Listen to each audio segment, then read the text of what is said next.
covered a 2006 study written for the U.S. Special Operations Command that suggests the military should clandestinely recruit or hire prominent bloggers. The report stated, quote, hiring a block of bloggers to verbally attack a specific person or promote a specific message may be worth considering. The report also suggested the Pentagon hack blogs that promote messages that are antithetical to U.S. interests. The report stated, quote, hacking the site and subtly changing the messages and data, merely a few words or phrases, may be sufficient to begin destroying the blogger's credibility with the audience. The average American would be so shocked to find out there's something called COINTELPRO, the FBI's covert action programs against American citizens. Now, this Senate report tells what the FBI was doing against the American citizens, literally. Here's their statement. COINTELPRO began in 1956, in part because of the frustration with the Supreme Court rulings limiting the government's power to proceed overtly against dissident groups. It ended in 1971 with the threat of public exposure. The Bureau conducted, their terms, a sophisticated vigilante operation aimed squarely at preventing the exercise of First Amendment rights of speech and association. cointell, where they had targeted thousands and thousands of people for investigation based upon no violation of the law, just hunches and suspicions, where they were tracking down Martin Luther King, who had committed no crimes, but they were tapping him, they were covering him, they were on his case all the time, and they were trying to dismantle him as a leader of the civil rights movement. But the fact that this could happen in America, this nation of law and accountability, and happen over so many years. Presidents of both political parties were involved in this. It was a bipartisan thing, and there was a lot of this that the agencies had to explain that were the result, directly or indirectly, of pressure from above. Yes, we were surprised.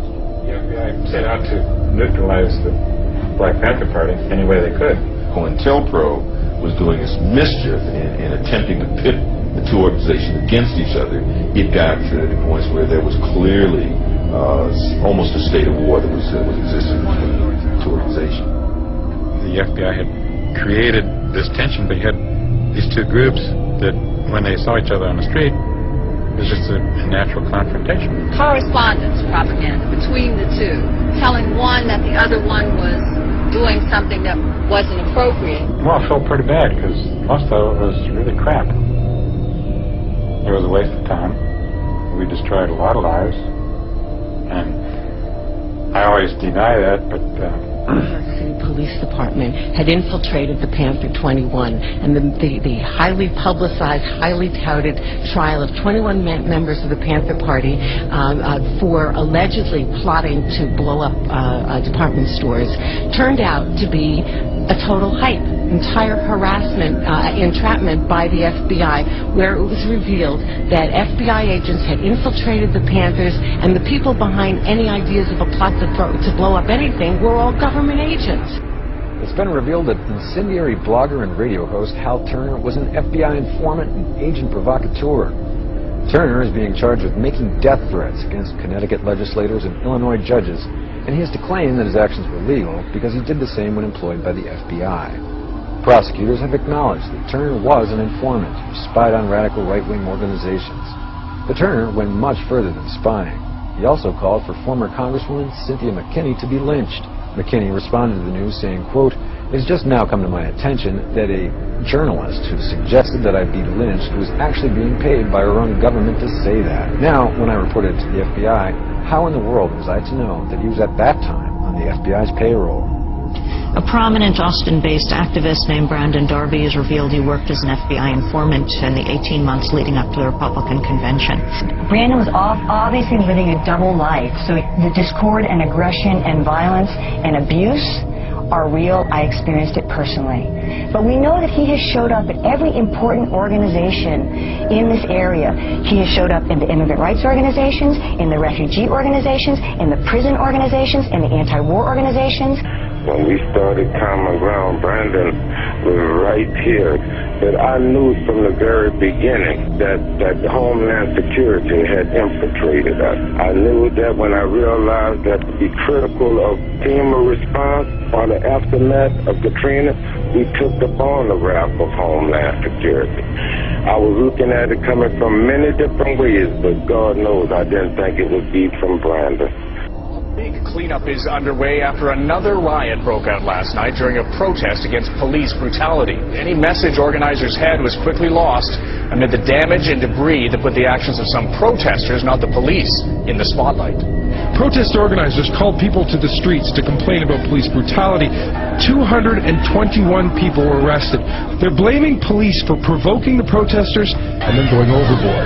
Police make massive arrests for nothing, this man says. Instead of targeting the main people, they grab everyone.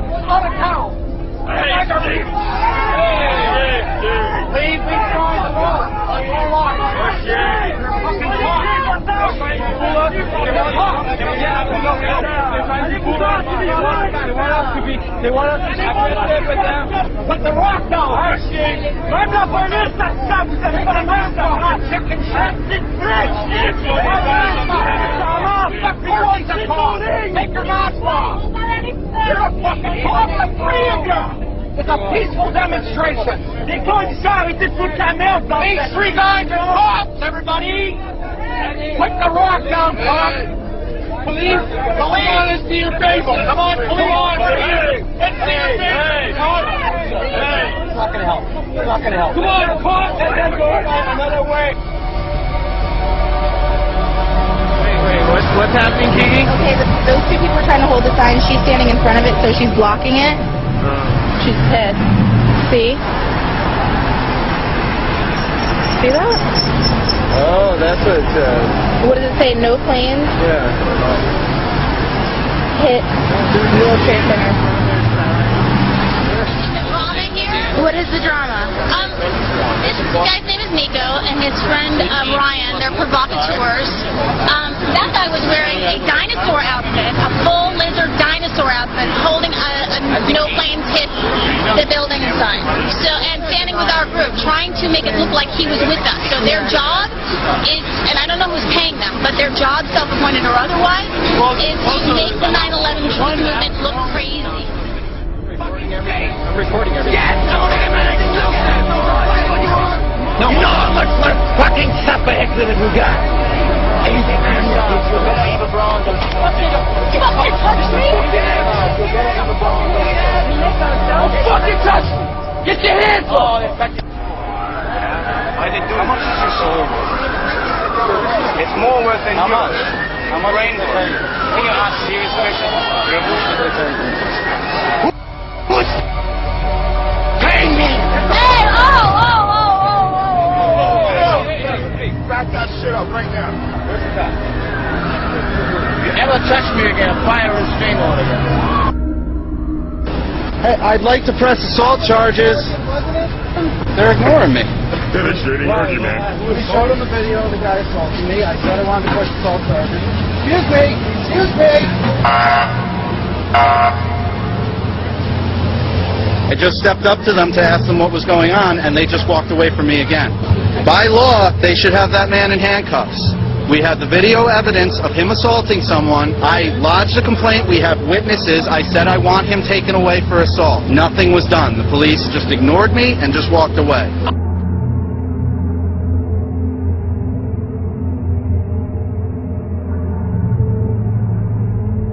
Sources in America from the State Department and the CIA have confirmed that payments were made to a group in Libya that was associated with Osama bin Laden. No, your inalienable rights come from God, and no one can force you to contract into the laws of England or the laws of Britain. You only have one allegiance, and that is to God and His chosen one.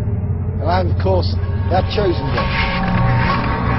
I am the Lord Jesus Christ, and I now welcome you to the end times.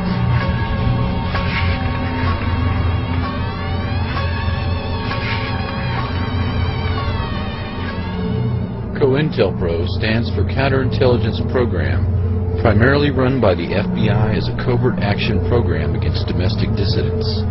The use of infiltration, psychological warfare, Harassment through the legal system and the use of extralegal force and violence began in the 1950s and is now a permanent feature of U.S. government. Targets included the civil rights movement, the anti-war movement, opposition political parties, and basically any progressive group in American society.